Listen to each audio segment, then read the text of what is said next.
Hey everyone, it's Eric Silvermoon. I know it's been a minute since I made another video. I've been kind of taking my time in terms of just getting some things taken care of before I really dive myself into creating again. And so I actually wanted to make this video because I got really inspired with just thinking about 2017 and what the year's gonna bring, and then reflecting on this year and all the crap that happened personally for me and all the challenges and struggles, but a lot of really good blessings also as well.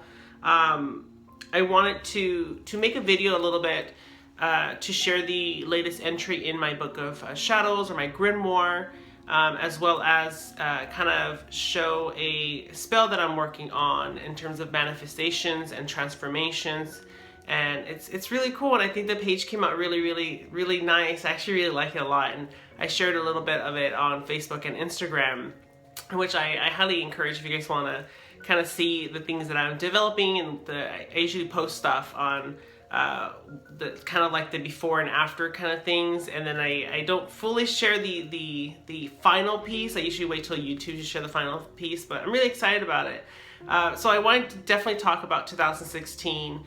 As you know, the year is coming to an end, thankfully in the sense of like, I'm grateful for the year, but I'm also like fucking relieved that it's over. Oop, I just kind of knocked over the camera a little bit. I'm so relieved that it's over. It was, like I said, it was such a challenging year for a lot of us, and with everything that happened, including, you know, some grieving that I had to do, and not only for the people that have passed, but like relationships that have ended, a lot of things for me in terms of my spiritual practice, things that I'm putting in to kind of like saying goodbye to as of right now. I'm no longer, so I'll tell you what I've done. So I closed down my website. I don't have iamsilvermoon.com. It wasn't serving me to my highest good. It was actually causing me a lot of like stress. I'm no longer doing readings for people. I'm only kind of focusing on myself right now and focusing on my own personal journey and what I need to do, and kind of like developing myself a little bit in my own crafts, because I feel like with readings and the stress about producing in terms of like sales and income was way too much stress in my practice. I felt so anxious and frustrated that I needed to perform a certain level to make income for my household. So it was too much stress.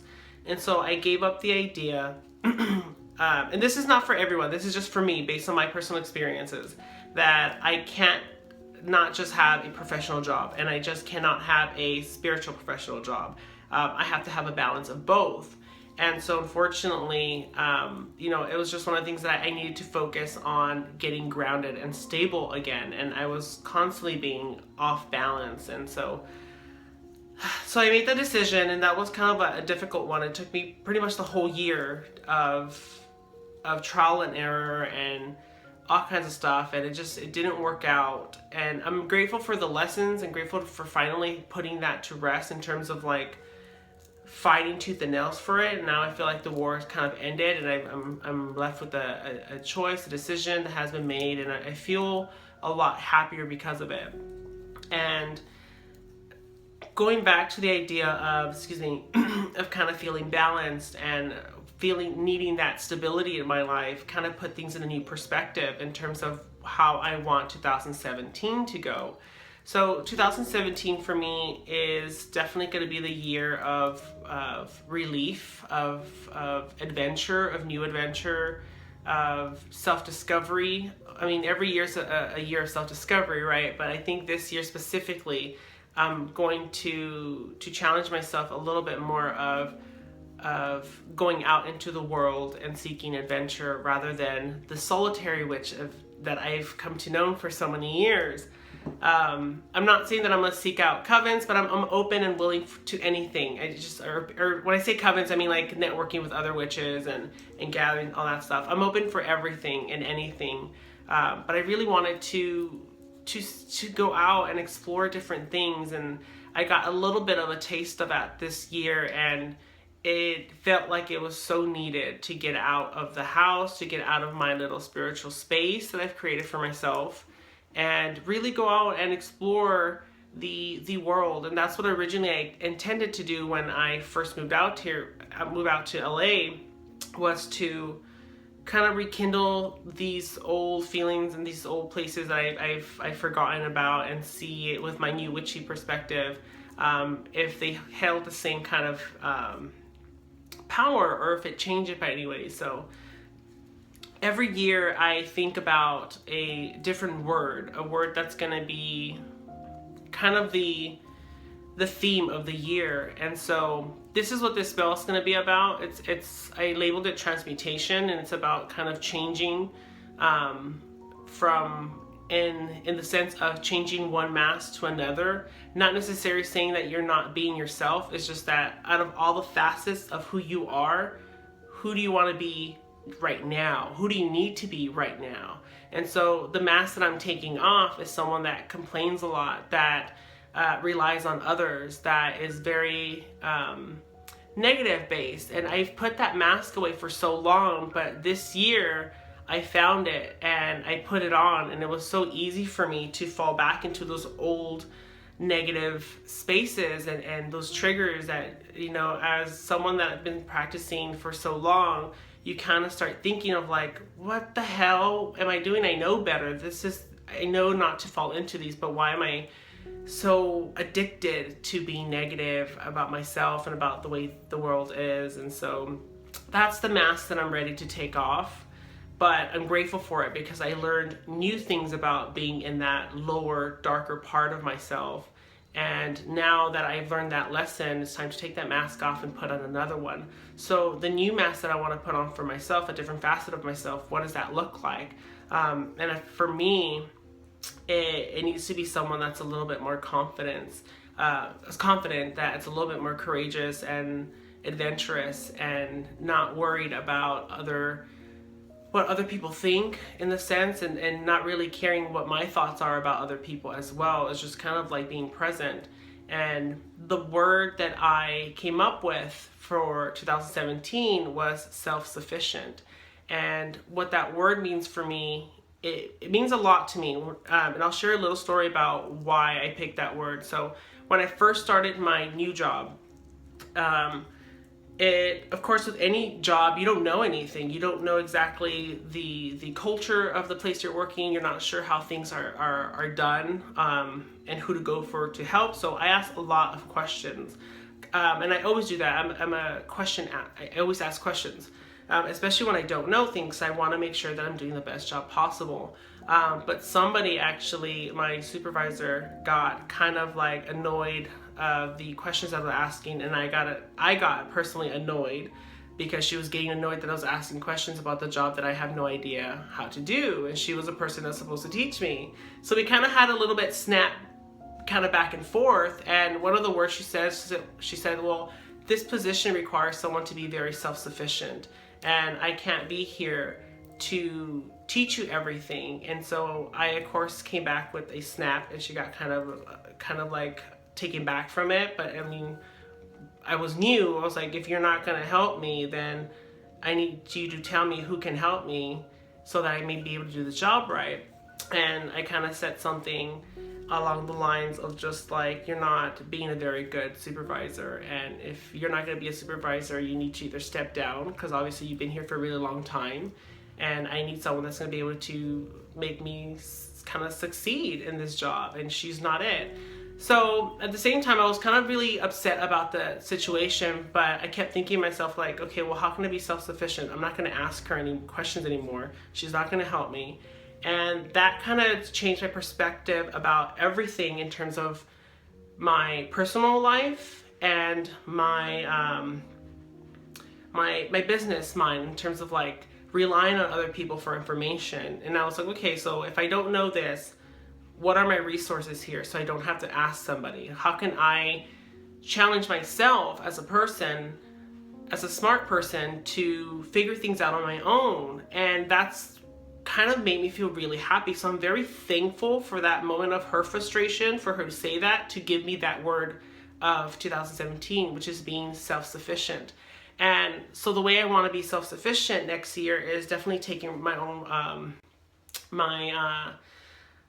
what was I going to say? Kind of being like, only relying on myself. That's what self-sufficient means, you know, being able to not rely on others to do the mundane things. And so that's what I want to do. I want to be more responsible with my bills. I want to be more responsible with my body. Just be more responsible in general, more confident in myself and the things that I need to take care of, not relying on other people and waiting for other people to be where they need to be for me to move forward. If someone's not there yet, well, I'm sorry, I need to keep going. That's the whole point of just keep moving. If someone's not ready to experience something, well, I'm not gonna hold myself back and wait for that person any longer. So that inspired me to do this. And so, which is a spell, and I wanted to share that with you. So before I ramble on forever, let's go look at my book of shadow page, and then we'll do the setup for the spell and kind of the items that I wanted to use, and then kind of go into the kind of spell work. And again, this is just my own personal interpretation of what I want. You're more than welcome to change it any way that you want, to add stuff, to take things out of. Use whatever you have. Do not purchase things that you do not need to purchase, just to, you know, either get inspired by a certain look. Use what you have naturally around you. I don't recommend you spending money for any kind of spell work. It's not required. That you have a lot of things already in your witchy closets and your witchy cupboards that you could use. You have your hands, and so you don't need to spend money, people, especially around the holidays. And so, which brings me to what I need to tell you right now. Because of Yule coming up, it's the end of the year, this just felt perfect timing for me to do this kind of spell, to share what I'm going to be working on next year. And then also is just the energy right now just feels right to end 2016 early for me, with Yule coming in the next couple days, and just starting fresh with 2017. And I'm super excited. So let's get into it. All right, guys. So let me open up. This is, of course, my Grimoire. You guys have seen it already in the last video. I've been working on it. This is a ritual that I did. I need to put in here, but here's the page that I did. Isn't it? Doesn't it just look badass? I'm so happy with it. I mean, again, I shared it on Instagram and then in my Facebook, just to kind of show you how the page was coming along. But this is what I feel is the final look, and I'm super thrilled about it because I used watercolor, and I was really nervous that it was going to go out. And you can see it's a little bit kind of like stressed on this side, but it didn't go through, which I'm very happy. I did very, very light water on it, and I was very, very careful. But at the same time, I'm very happy with how it came out. And so I did use kind of like the clear stickers on here to put these. So I didn't draw these, people, just in case you know. I wish I had the time to do it, but I already had the stickers available, and people have asking. Some of you already know this is the Black Butler. It's an anime cartoon, which I love. But the spell itself, I called it Transmutation, and it says, "What I have become is not who I am. Allow me to be someone else. By the swiftness of night, one mask replaces another. Who am I? Who am I? Who am I? I am. By smoke, by fire, by the shadow of a raven, I am transformed." And so this spell here, obviously, and this is my goddess Morrigan sigil. And so obviously, by looking at it, you're not really sure how to do the spell, but you know, you're not supposed to. I'm supposed to know. So yeah, so this is what I want to do. So I'm gonna go ahead and put this here. I have this really cool little book thingy that I found on the cheaps, if I can make it stick. But yeah, so what I wanted to do for the spell, and I apologize that I'm moving all over the place with my phone, but it's more handy dandy that way. So what I feel like you'll need is definitely a scrying mirror. And so this is my scrying mirror that I found. I found this beautiful, like, antique, kind of like Art Deco kind of piece. It didn't have any glass. It had this plastic thing that I spray painted black, and it works for me. It's beautiful. I love it. So what you're going to need is definitely a scrying mirror, because it's just kind of like what my to go to magic is always scrying with candles. And so I work with the number 3, and so I always use 3 items, and so I have 3 candles here. You can use whatever number resonates with you, because I have, if you notice on the spell, it says who am I 3 times, and that's where you light each one, and I'll go over that with you right now. But yeah, so then I have also 3 snowflake obsidians that I'm going to put there, in terms of working with the raven crow energy, as well as, let me see, I'm going to put them actually in the insides, working with that kind of like underworld kind of aspect, that shadow aspect, the winter aspect, because winter is here. It's no longer coming, you guys, for those that watch Game of Thrones. And then I have my beautiful crow raven obsidian here. So what you want to do, what I'm going to do is, I have mugwort here, and I'm just going to add a little bit of mugwort to each candle to dress them. You don't have to get crazy, you don't want to start a fire, and it's just enough to kind of dress the candle with the energies of mugwort. This batch has already been blessed, and I've used it for so much. Look at all that. I love it. So I'm just going to dress it. And I also have my oracle cards here, which these are the cloud cards, and I'm going to pull 3 cards. One goes here, one goes here, and one goes here. And this is just a reading for myself during the process of this kind of meditating on it. So I also encourage you guys to creating your either a list of who you want to be, who the mask thing that is going to incorporate of the new properties, the new magical things that you want in your life, or who you want to kind of become. You can make a list, or you could write a word of power. Again, I make this, and so it says I am self-sufficient 2017. So this is, what is that? Oh, it's a crumb. So this is my word, and like I share with you, I'm gonna definitely, I decorated it because I want this to be in my vision board. I want to see it. I want to look at it and realize, you know, this is the spell that we did. So I definitely want to keep that either in the mirror here. You could put it wherever you feel is going to be most beneficial, and I'm going to keep it right there. And so let's say that you go ahead and shuffle your cards, and you lay 1 card there, 1 card here, and 1 card there. And the next thing you're going to do, you could have incense, because you do, I do say this in the word, by smoke, by fire, and by the shadow of the raven. But all of that happens with the candles. The candle releases smoke as well. It releases the flames, and it casts shadow. So you necessarily don't need to add another element of incense to give you that smoke. You can if you're visual, if you need that visual energy. But I mean, it's always good. And so the way that I would say that this spell will go, and so here, so as you are kind of calling in your circle, getting grounded, doing whatever you want to do, you definitely want to get in the space of being ready to do your spell work. And so as you're saying, what I have become is not who what I have become is not who I am. And reflect on that. So reflect on the year, reflect on the person that you have become. Do you like that person? Do you want to change that person? And if so, or if not, why? What did you like about yourself in 2016? Why do you want to change yourself in 2017? You know, what are you leaving behind? What are you ready to leave behind? What didn't serve you? And then you go into allow me to be someone else. So I don't want people to think that you have to become somebody else in that sense of like outside of you.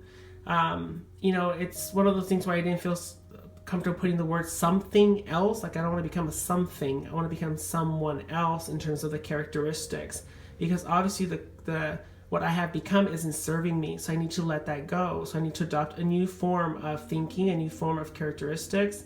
I need to change that. And so I'm not necessarily saying that you need to copy somebody else, but there's things that you might be able to adopt to improve yourself. And then the next line is by the swiftness of night. And so that means that it takes time, for you to be able to to adopt certain things. You know, people say 90 days, people say 30 days, but as nightfall comes, it's only 24 hours. It doesn't take that long for you to, you know, change your habits and adopt new habits. And so I put, so by the swiftness of night, one mask replaces another. And so as you're saying this, you're visually, either physically, you could go ahead and pretend you're taking off one mask and putting on another one, or you could visually see yourself as removing your mask and grabbing another one. And they all look like you, but each one has different characteristics, different abilities, different powers that allow you to become that person. And so it has the very element of the crow, of the shadow, of the Morrigan, of like, you don't always have to be a warrior. You don't always have to be guarded and ready for a fight. You could be kind and motherly, and you know, you don't have to be so defensive all the time. So that's where this comes in. And so as you're deciding what mask to put on, where it says, who am I? You're reflecting, and you light each candle as when you say, who am I? And you think about that, and you think about the word that you've chosen. And then you start light this one, and you say, who am I? And you think about it a little bit more, and you look at the scribe mirror, and you look at your reflection, and you really allow yourself to see who you are in this moment. And you're reflecting on 2016, and you light this one again, and you say, who am I? And you think about it, and you look at everything, and you look at everything you've adopted, everything you allowed into your space, and you reflect on that image of you, of like, this is who I've become. Am I happy? Am I not happy?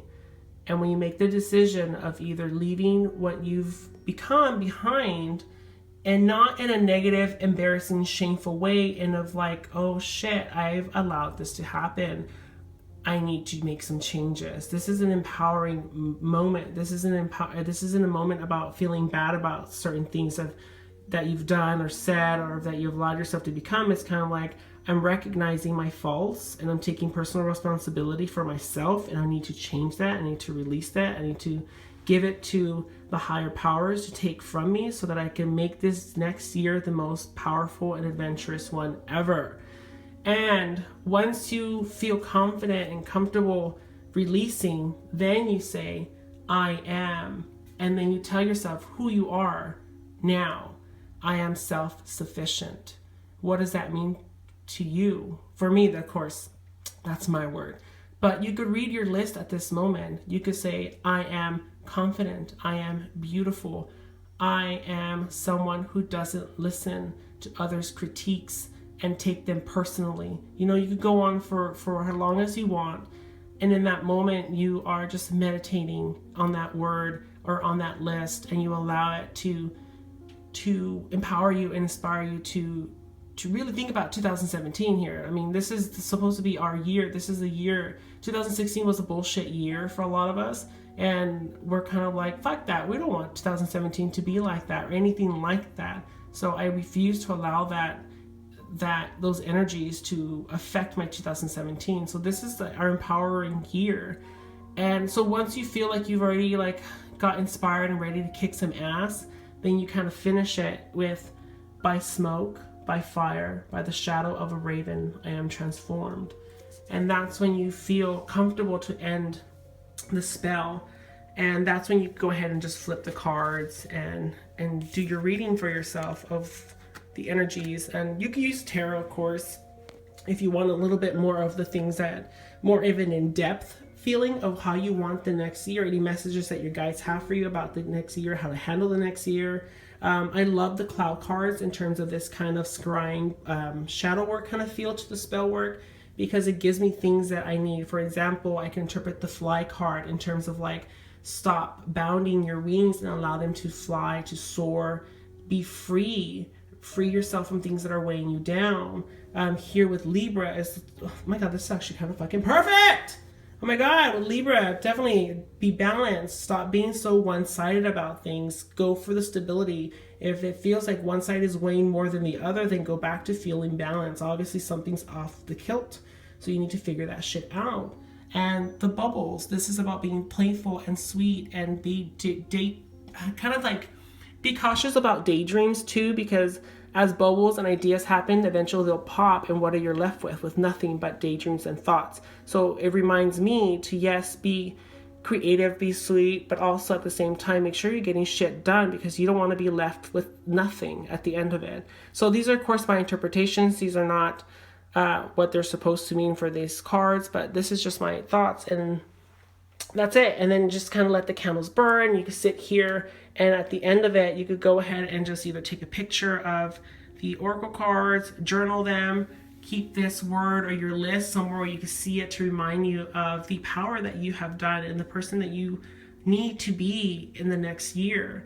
This is no more bullshit. This is time to be an adult. There's no more playing witchcraft as a kid. This is being very serious about your life and what you want to become, and the things that you need to get done for you to be truly happy and alive for 2017. So I hope you enjoyed this, and this is something that I'm going to do on Yule because I feel like it's going to be very symbolic, but you could do this even in whenever you feel like you need to be reminded of why you did this. So when you're ever having a weak moment of like, I don't know who I am at this moment, remind yourself through this of who you are and who you want to become and who you need to become. So blessed be you guys. I hope you enjoyed this.